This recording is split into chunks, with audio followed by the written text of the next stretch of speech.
when the government says it's going to get into building homes, and they're talking here modular types of homes that are going to be lower cost, they're going to be accessible, some of them, and they're going to be universal, we would hope universal building codes to be used. And these are going to be incentivized for first-time home buyers. One of the people that I've been watching recently, one of the creators on YouTube, to explain to me what the different things mean when you're going through an election and they're putting together a platform and what all of those different things mean. So one of the ones that I've enjoyed a great deal is Steve Boots, and he is a creator in Saskatchewan. He is I'm guessing now, former school teacher, and he's very good at teaching because I can understand what he's saying. So anyway, we went through this whole thing, and he said that on average, at any rate, a first-time home buyer is not somebody who is going to be buying something brand new. So a house built for them, right? I don't know if that is what the government has planned here, but from everything that I'm reading, it seems to be that way. But okay, because I can see if you're going to come into a new home, something that's coming from a place where you're selling your old home and having a good amount of cash to put into a brand new place seems to make sense to me. What that does for the market for actual first-time home buyers and first-time home buyers with disabilities, I don't really know. I'm looking here on the different things that are going to be available, and I'm trying to find something that allows disabled people to apply for grants to make older houses accessible for them without them having to pay out of pocket, because that will determine greatly how much money it's going to take in a pension in order to make a livable wage. So what I'm hoping when you say you're going to incentivize first-time home buyers is that for people who are not buying new, but who are going to be buying an old or older home, all right, that this one promise, which says that it will cut taxes for first-time home buyers, all right, and it says the elimination of the goods and services tax for first-time home buyers on homes at or under $1 million. I think that affects people in the first-time home buyer range, especially those who are going to be people with limited incomes, such as people with disabilities, who would be looking at condominiums and townhouses and semi-detached older homes. So hopefully that will work out, and hopefully some of the money that they will save there can be used in order to make the upgrades that are necessary. But I still do hope that there will be funding available to promote upgrading for accessibility in older homes as well. Now, we've talked about universal and accessible design in previous videos, and so I won't belabor the point here. However, when you are taking on a new development, you need to consider how many of your units are going to be accessible. So built for the needs of people with disabilities right at this time. And that is all types of disabilities, not just mobility. And then universal design. What are you going to do there so that you can allow people to buy a home and age in place and modify things to suit themselves as it's warranted through through time. That's the difference between the two, but those are the two that you need to be most concerned with.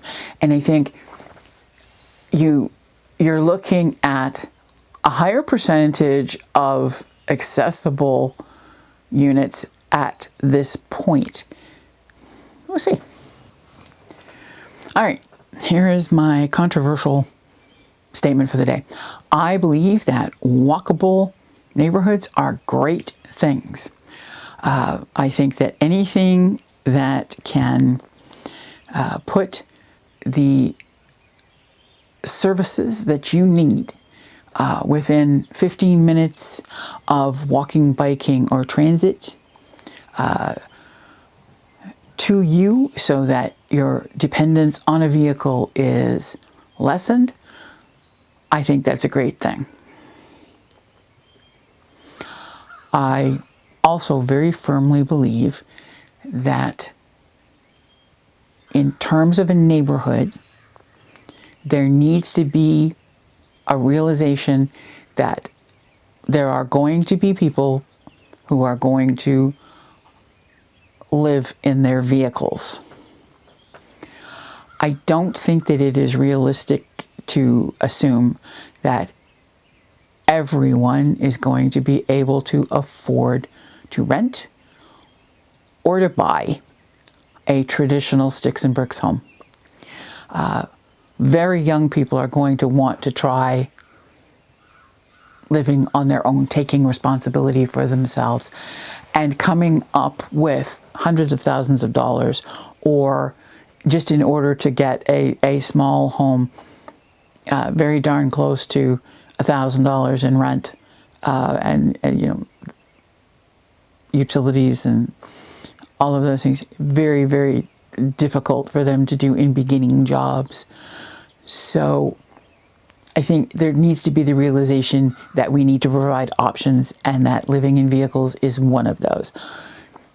So I think that a walkable neighborhood needs to include an area where vehicles can go, where they will have accessible bathroom facilities, which include showers, which include laundromat, and access to power is available to them. There needs to be a fee structure attached to that. It cannot be for free, because people themselves have to place a value on their home, what they're doing, and how they take care of it. So, all right, but they need to be given the respect and the dignity that their choice of lifestyle for the amount of money that they have available is not going to relegate them to the thought of homelessness. My goodness, Crow, where are you? Oh, you're in the tree. Yeah.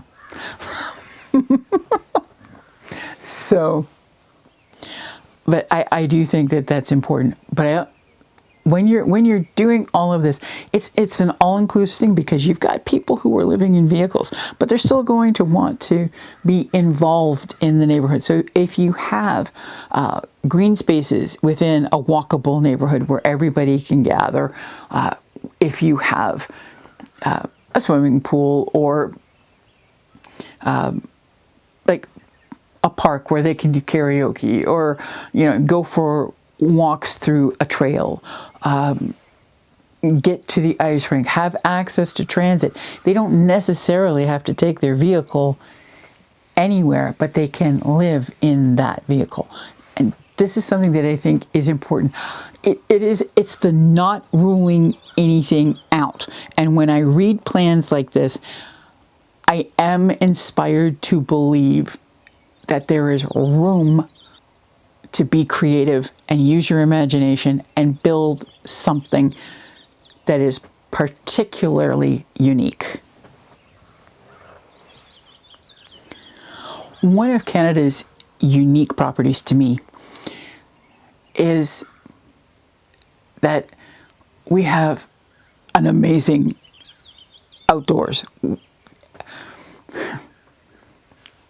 Nature in Canada is amazingly beautiful. And what's even better about it is that each province and territory has its own flavor of that. And I think that that should be reflected in how things are built, what you do. I have this thing in my head, and I always did. I love art, and some of my favorite artists are Vincent van Gogh and Cézanne and Gauguin and Rubens, Tommy Thompson, Monet. I like color, and I like that sort of the freedom of them.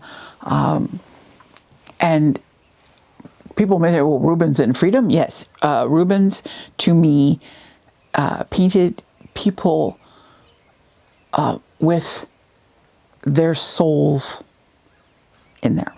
It's an amazing sort of looking thing. They're not, posed. They're there in it. And what I did do, and I'll show it to you in the video, is I asked Copilot, the Microsoft AI, if he would, and mine's a he,